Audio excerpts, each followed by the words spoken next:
All right, good morning, everybody. We're going to get started as it's right at 10 o'clock.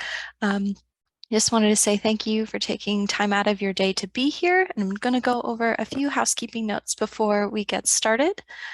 In this webinar format, you can see and hear me and my screen, but I cannot see or hear you. If you have a question at any time during the presentation, please place it in the Q&A box on the bottom toolbar to be addressed at the end of the webinar. This webinar is being recorded, and a copy of the slides and recording will be sent to all participants and be later published on our website in the coming days. Lastly, we ask that you complete a brief survey at the end of today's webinar. We appreciate your feedback as it helps us know what we did well and where we can improve in the future. My name is April Myerscough. I'm the Public Programs Coordinator at Florida Humanities and the main contact for the Summer Reading Program funding opportunity. Today, this webinar will cover information about our organization, information about this funding opportunity, funding information and key dates, who is eligible to apply, suggested programming with funding, application information, how to apply, addressing some frequently asked questions, and finishing up by addressing your questions. If you're new to our organization or unfamiliar with us, Florida Humanities is the state affiliate of the National Endowment of the Humanities and was established in 1973. We are primarily a grant-making and grant-distributing organization to assist cultural organizations like libraries to develop and execute public humanities programming. Our mission is to preserve, promote, and share the history, literature, culture, and personal stories that offer Floridians a better understanding of themselves, their communities, and their state. So I'm now going to talk about the information about this funding opportunity. The Summer Reading Program funding opportunity, new for 2023, provides up to $1,500 of support to public libraries and library systems for the development and execution of summer reading programming designed for early literacy ages 0 to 3, children and/or teens. Programming within the application to be eligible for support must complement the Collaborative Summer Library Program's 2023 theme Altogether Now. Programming can be virtual or in person, and bilingual programming is also encouraged. This program is being offered in support of the Florida Division of Library and Information Services Florida Library Youth Program and their membership in CSLP. We appreciate their cooperation and support in the development of this funding opportunity.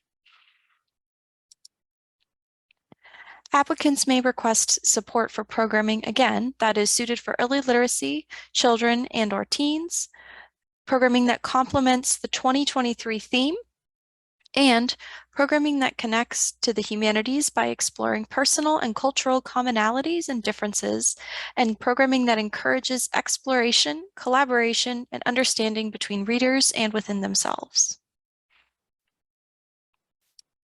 As well as public programming, applicants may designate a portion of their requested funding to purchase select titles for public circulation and/or distribution at proposed public programming. Approved titles must be selected from one of the many lists available inside that CSLP manual.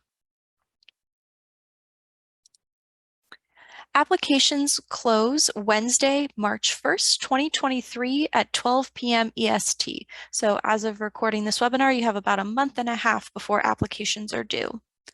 All applicants are notified of their funding status via our portal system in late March 2023. We've not designated an exact date yet. Funded libraries receive their approved amount in one lump sum at the beginning of the project period in April 2023. Funded programming must occur, of course, during 2023 summer reading, or from May 1st through August 31st, 2023. We extended the window a little bit because we understand summer reading programming operates on different schedules at different libraries. All funded libraries are required to complete a brief final report by September 15th, 2023, or within 30 days of the final funded activity, whichever happens first. Who is eligible to apply? Florida public and municipal libraries and library systems are eligible to apply. A friends group, library association or foundation, city or county government, or municipality may apply on behalf of a library system. Individual branches may apply independently, but we encourage you to apply through your city or county system when available. Applicants must have also received an allotment from DLIS in fall 2022 for summer reading 2023 and have access to the 2023 CSLP manual. Libraries located in rural areas of opportunity and those with programs that target underserved audiences will be given priority consideration. Underserved audiences can be defined as those whose access to the humanities are limited by geography, ethnicity, economics, or disability. Lastly, a unique entity ID or SAM number and federal ID are required to receive funding. A unique entity ID or SAM number is a 12-digit alphanumeric code that replaced DUNS numbers last year. Information on how to obtain your SAM number or look up your organization's SAM number is available inside the application and on our website. Applicant organizations are also processed through a GuideStar charity check by Florida Humanities using the federal ID number to ensure they are in good fiscal standing. I can also mention that if another organization like a friends group, city or county government, library association, etc., is applying on behalf of your library system, you may use the library SAM number because not every association or friends group has their own. I can talk more about that later at the end of the webinar as well. While the list you see on the screen is not comprehensive by any means, here are some suggestions for what sorts of programming Florida Humanities funds can be used for. Again, programming can be virtual or in person. Your organization could host author conversations, discussions, and panels of thematic and humanities-related titles, reading and discussion groups featuring thematic and humanities-related titles, or humanities-focused programs hosted by storytellers, authors, book club discussion leaders, interpreters, and content area experts. You can also use this funding to create new programming, adapt existing programming, or host existing programming that could be a good match for these guidelines. In the coming slides, we have included some fictional sample programs to illustrate some programming that we're looking for. So here's a sample of a suggested program of an author conversation or a program that you might be creating using this funding. The Sunshine County Library System's Falwell branch hosts John Doe, the author of Where the Sea Meets the Sky, for a reading and Q&A for ages 10 to 18. Where the Sea Meets the Sky is Doe's story of his family's immigration from Haiti when he was 10 years old and how he kept his family's culture close while living far away.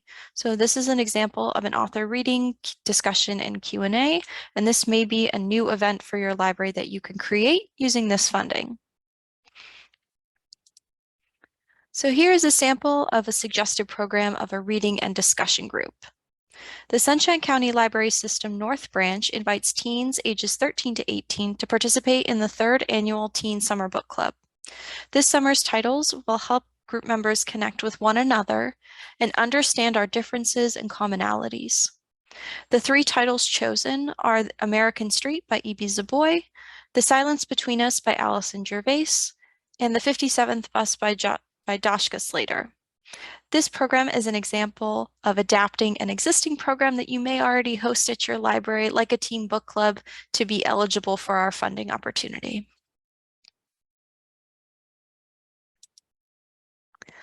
Our last example of a program is more of a large-scale event that features outside contracted presenters. Your library may have booked some presenters already who suit the 2023 theme and/or have humanities connections.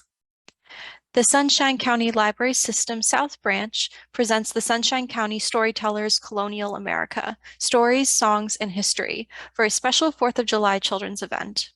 This interactive event includes traditional stories and songs from colonial America. sharing the history of the birth of the United States and its trials and tribulations. The library will host 2 presentations on June 26 for ages 3 to 10, both featuring ASL interpretation. So this program is, of course, a fictional example of an event that you may have already planned to host at your library, a large-scale event, perhaps happening multiple times throughout the week or even during one day, that could be a good fit for funding. Again, all of these are fictional, but we wanted to provide you with some examples of how you can use Florida Humanities funding to develop, adapt, or add to existing programming at your library. So now that we have provided some samples of programming that would qualify for Florida Humanities support, there are some classifications of programming that unfortunately does not qualify. Applicants cannot request funding for the following program areas: instructional classes such as cooking, business development, personal health or wellness, or technical support and instructions. Programming that is strictly arts and crafts, entertainment such as magicians, comedy or puppet shows, or musicians also do not qualify. Animal shows and demonstrations, as cute as they are, unfortunately don't qualify. Presentations by certain city or county agencies like police, fire, and garbage. And internally conducting programming, so programming put on by a library staff member or volunteer, would not qualify under Florida Humanities funding. We certainly encourage you to continue to host these sorts of programs throughout summer reading to make a well-rounded summer reading opportunity, but please do not request funding for these types of programs as they are ineligible according to our state and federal funding guidelines. So now I'm going to move on to the bones of the application and how to apply. If you have questions about anything I've talked about so far, please place them in the Q&A box and I'll address them at the end of our frequently asked questions section at the presentation.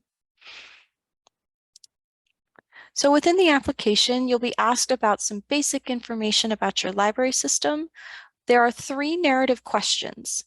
The question about your funding request asks in a multi-pronged way about how the requested funds will be used, how these programs or program, if you're requesting just one program support, connect to the humanities, if you have any examples of confirmed programming that you are already hosting, and if you are requesting funding for circulating or distributed titles.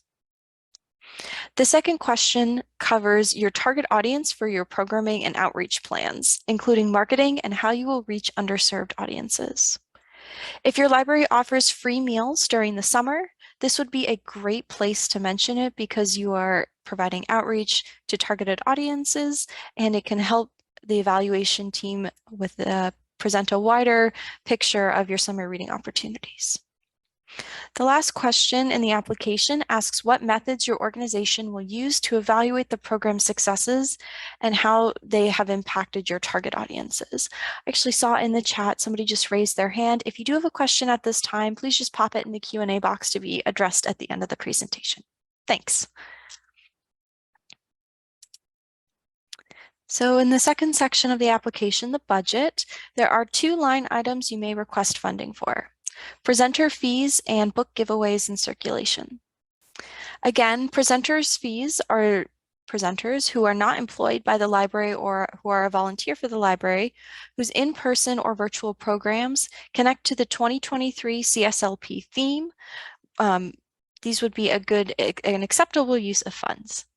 Again, these presenters can be local, state, or national authors, book club discussion leaders, storytellers, interpreters, and content area experts.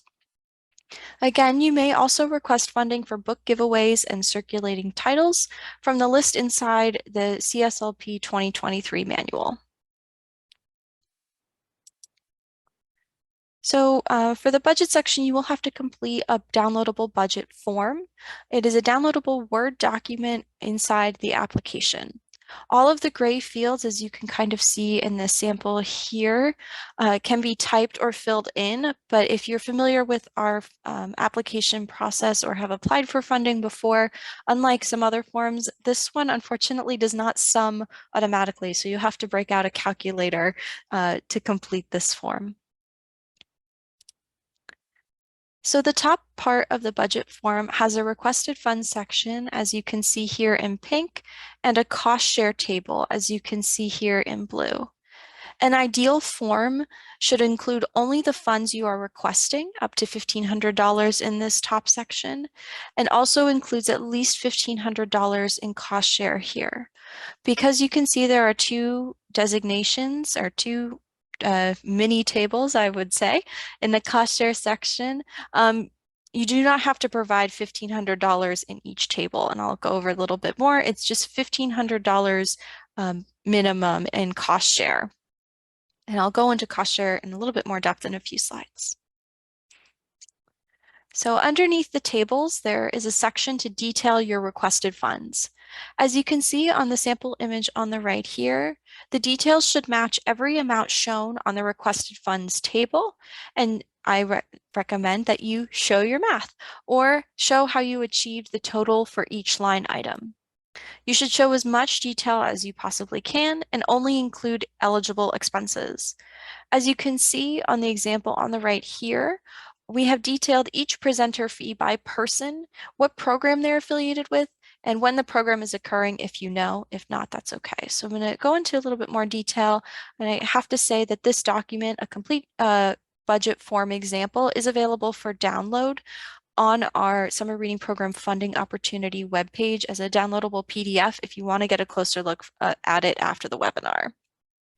So as you can see here in the carrying over the example program I mentioned, the presenter fee underneath presenter fees in the requested fund section, it says John Doe, the author of Where the Sea Meets the Sky. He's participating in an author discussion and reading on July 10th for youth and teens, and then his speaking fee is $300.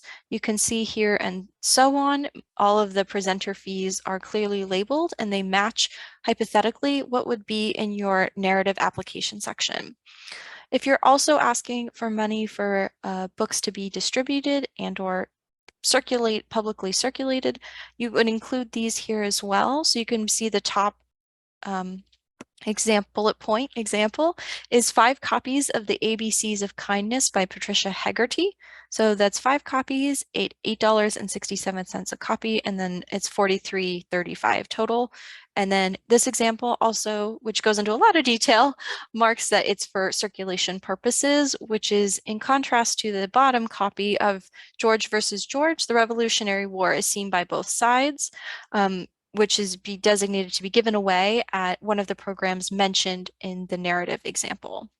Again, this document is a complete budget form example that is available as a downloadable PDF on our website if you want to take a closer look at it.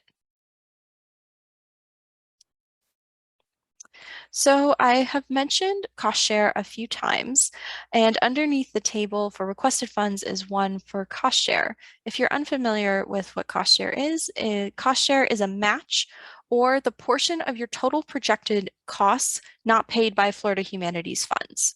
A minimum of a one-to-one match is required of applicants for this application process.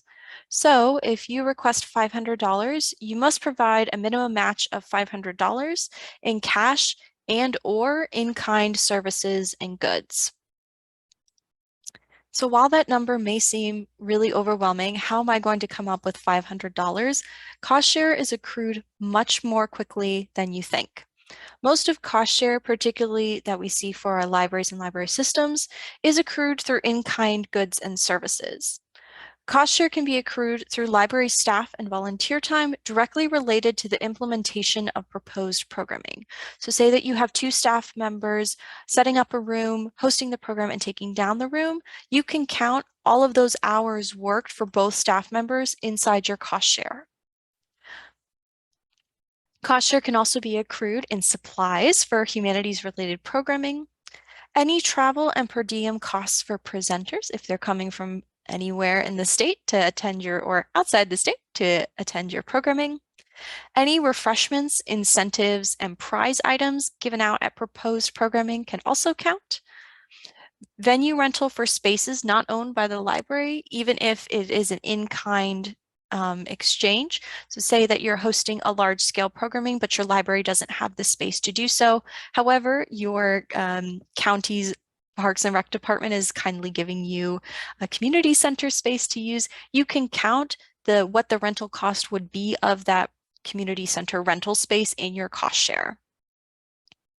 You can also include marketing and publicity costs for your summer reading program, both print and digital, and any technology, AV support, or equipment rental that you might need for your proposed programming. So that can be anything from renting extra chairs or renting a projector, a microphone, and a pull-down screen to show a presentation. Really, this is also just a short list of what can be accrued in cost share. I can happily, at the end of the presentation, answer any more questions you have about cost share, but it accrues much more quickly than you think it does. So as in the requested funds section, there's also a detail section for cost share. Make sure to delineate between costs that will be accrued in kind and costs that will be accrued in cash. The details section should match every amount shown on cost share table, shows your math again, and detail how each cost was accrued. And of course, the total is a minimum of a one-to-one match of the requested funds. So again, you request $500, you have to show a minimum of $500 in cost share. Cost share is more flexible compared to your requested funds, and what you include in your application may not match if you're funded what ends up in the final report under cost share, which is completely fine and we completely understand. Again, if you'd like a closer look at this document, there is a downloadable PDF version on the web page. So as you can see at the top section here of this form, the presenter fees, of course, $250 in kind, and this hypothetically would match a program that you would mention inside your narrative application questions. So you can see here Franklin Matthew, author of Being a Good Neighbor, Helping Your Community in Small Ways, author discussion and reading on June 3rd, 2023 for youth ages 9 to 12. So that's $100 and that's in donated remaining costs. So that's something that you wouldn't be paying outright, but perhaps the author is providing a discount because you're a library and you pay $200 for him or ask $200 in requested funding, but his normal cost is $300. That $100 that isn't being paid for, that is just donated in kind, can go into your cost share. Alternatively, as you can see here, $900 cash. That's something your library would pay outright. See this top bullet point here is light refreshments and snacks for Where the Sea Meets the Sky author discussion mentioned in the requested funds section and in your narrative section, and that would be $100. So in kind is something that you may not pay for, physical dollars, but cash is something that you pay for, physical dollars or of course check or credit card. So after going all through those details and taking a look and filling out the application, you are ready to apply. The first step is to analyze your planned summer reading programs and determine which existing programs or new programs that you'd like to create would be a good match for this funding opportunity. Next, we recommend you review all guidelines carefully and rewatch this informational webinar to get a better idea of the guidelines before you apply. You can apply online using our online application portal. Applications are due by 12 p.m. EST on March 1st. If you have questions in the interim, please do not hesitate to reach out. Notification will be sent to all applicants in late March 2023 via our portal system. So the link to our application portal, where you can start an application, is available on the web page to apply. Log in using your library's existing credentials, or you can create a new account. Instructions are available on the portal to make a new account by clicking here if you do not have one. We can't reset a password for you if you have applied before but maybe don't remember your password, but you can reset it yourself by clicking the Forgot Your Password button. So once you log in, the top toolbar is going to look a little bit like this. To start a new application, of course, click this Apply button. Then navigate down the page until you find the box labeled Summer Reading Program Funding Opportunity 2023. At time of recording, this application process is the top choice on the page, but that may change when you apply as all of our open opportunities are labeled alphabetically. To preview the application, click the button with the eye here on the bottom left. Um, to start an application, you can click the blue Apply button here on the top right. For this application process, you can save it and return to it later if you need to, but it does not save automatically. So make sure that if you have to stop and come back to it later, click the Save button at the bottom of the screen. We would hate for you to lose all your progress. So I'm now going to address some frequently asked questions about this funding opportunity and go over some information or a refresher of some stuff I've talked about at the beginning of the presentation. If you have a question about anything I've shared so far, please place them in the Q&A box to be addressed at the end of the presentation. So again, who is eligible to apply? Any Florida public library or library system is eligible to apply. A friends group, association, foundation or city government, foundation, city or county government, or municipality may apply on behalf of a library or library system. A library must have also received an allotment from DLIS for 2023 summer reading and have access to the CSLP manual. Individual branches are encouraged to apply through their city or county system when possible. So what can I apply for funding for? Applicants may request support for virtual or in-person public programming for early literacy, children, and/or teens that complement the CSLP 2023 theme. A portion of your requested funding may also be used to purchase select titles for public circulation or distribution at proposed public programs. What is ineligible for funding?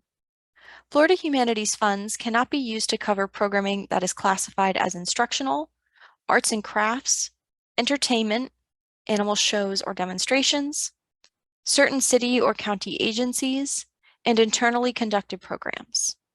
Funds cannot also be used for costs that are incurred before or after the project period, refreshments, incentives and prize items, supplies for programming, and general operating support, including staffing. So does this opportunity require a match? All funded organizations must provide at least a one-to-one match in cash and/or in-kind goods and services. Matching funds may include, but are not limited to, library staff and volunteer time directly related to the implementation of proposed programming, supplies for humanities-related programming, travel and per diem for external presenters, refreshments, incentives, and prize items, venue rental for spaces not owned by the library, marketing and publicity, print and digital, costs for proposed programming, and technology, AV support, or equipment rental for proposed programming. So a few times throughout the presentation, I mentioned DLIS and FLYP and a lot of other acronyms. And if you'd like to learn more information or have questions about or for FLYP, DLIS, and their inclusion in the summer reading program, we recommend that you contact Dorothy Frank at the email and phone number on the screen. She has kindly shared her contact information with us to pass along to you if you do not already have it. She would be your best source of contact if you have questions about the DLIS allotment or anything related to that element of summer reading.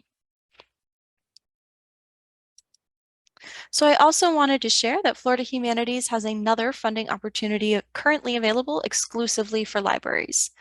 English for Families is a multi-week series of interactive classes for adults and children, recommended ages 6 to 12, that focuses on developing English vocabulary and literacy skills through strategic and fun story reading for individuals whose first language may not be English. Applications to host programming in 2023 through 2024, a full calendar year, are now open, and funded libraries receive up to $8,000 in funding. Visit the website on the screen here to learn more, and we are also hosting an informational webinar on February 22nd from 9 to 10 a.m. So I encourage you to register for that as well if you'd like to learn more about this program. So I know I shared a lot of information for you at once, particularly since this is a new funding opportunity for us. I'm going to address your questions on the screen, and I'm also going to leave my contact information up while I address your questions. Email is the best way to receive an expedient response as we work hybrid, and it may take me a couple of days to return your phone message. I'm going to address your questions now, and if you have any while I'm answering questions or you think of something else, please feel free to pop them in the Q&A box. Now is the time. Oh my goodness. Okay. I heard that my microphone is not working. I hope you got all that information. Um, all right. It seems to be working okay now. It might be low. I recommend turning your audio up. All right. Would partnering with a museum to host a program at the library be eligible? Yes, that is something I did not mention throughout this process. I strongly recommend, and we certainly welcome, partnering with other cultural organizations to bring them and host them at your library for programming. It's a great opportunity for your library to connect with other cultural organizations in your community, and it would be a great use of Florida Humanities funding. Good question. All right. And somebody said that my microphone was okay. That's great news. Hopefully, it was just on their end because we do have several people participating today. It says, do you have to use the CSLP theme altogether now? We are using the iRead theme, Find Your Voice. Unfortunately, as this is our first year hosting this funding opportunity, and it may change for future funding opportunities, and with the assistance of DLIS, they recommended that we use the CSLP theme altogether now because it relates so closely with the humanities yeah, as far as humanities connection. So unfortunately this year, you do have to use the CSLP theme to be eligible for this funding opportunity. So another person asked, I'm new to Florida, welcome. Is this grant available every year? So I can say that this is the first year, 2023 is the first summer Florida Humanities is offering this funding opportunity through our Center for the Book partnership with the Library of Congress, which is an umbrella for a lot of our literacy and literature programs. We are hoping to offer this grant every summer or for every summer reading program moving forward. But we will see. This is kind of a pilot test for us, and we are certainly hoping to offer this for future summer reading programs. And someone did say that the sound has been good the entire time. Thank you very much. I appreciate it. I'm hoping that perhaps that the person who's having some trouble with their sound could go back and watch the recording. And so if we have booked performers for summer reading who are presenting programs that coordinate with the CSLP theme, but may be considered entertainment, could the performer's fee be eligible to use as a match? And I would say, yes, it could certainly be used as a match.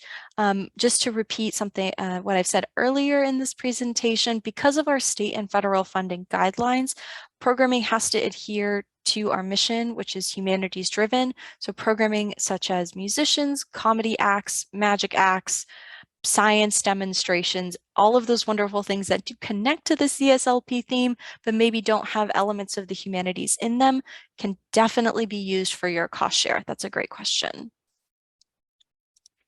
And then, so another question that I see is, will we receive a recording of this webinar right away? As soon as this webinar is finished, or within a couple of minutes, Zoom does have to process and make sure the recording was all right. You will receive a link to this, a recording of this webinar in its entirety, along with a slide deck of everything I've shown thus far. In a few days, this will go up on our YouTube page and on inside the Summer Reading Program Funding Opportunity page. So you can access it moving forward if you lose the Zoom link or if you would like to share it with your colleagues. Okay. I don't see any other questions at the moment, but feel free. I will hang around for a couple of minutes if you do have any questions. I can say, because this is a pilot grant opportunity, this is the first time we are offering this funding, that we are trying some things and hopefully we encourage you to apply early, as you do have a month and a half from when this is being recorded to apply. But if you have any questions and before you apply, I recommend reaching out as soon as possible. I can certainly help you figure out what might be a good fit for programming, that's things you already booked, or if you have an idea for programming and you're not sure if it's a good fit for funding, please reach out. I do recommend as well with inside your application that you don't use the entire $1,500 or whatever amount you are requesting just for titles. We strongly recommend that you focus on programming efforts and then use any additional money available or do half and half for books and programming, mostly because we want this to be an opportunity for libraries and library systems to expand their programming opportunities this summer, because the CSLP theme is such a good fit for our other work that we do. We want to make sure that you can reach your programming goals and go outside the box of perhaps what your library can normally do in a summer reading program. I don't see there are any more questions at this time, so I just want to thank you again for taking time out of your day to be here. This webinar was recorded and all attendees will receive a recording and slide deck. We would appreciate your responses to the follow-up survey as it helps us know what we're doing well and how we can improve in the future. I want to say thank you again. I hope you have a great rest of your day. And if you have any questions, as you see, I answered just one more. Just a nice comment. Thank you very much. I just say if you have any questions, feel free to reach out. Email is the best way to get a hold of me. As I said, we work hybrid, so I'm not always by my telephone. It may take me a couple of days to answer some messages. I can't wait to see all of your applications. I hope you have a great afternoon and a great weekend. Thank you all so much for being here.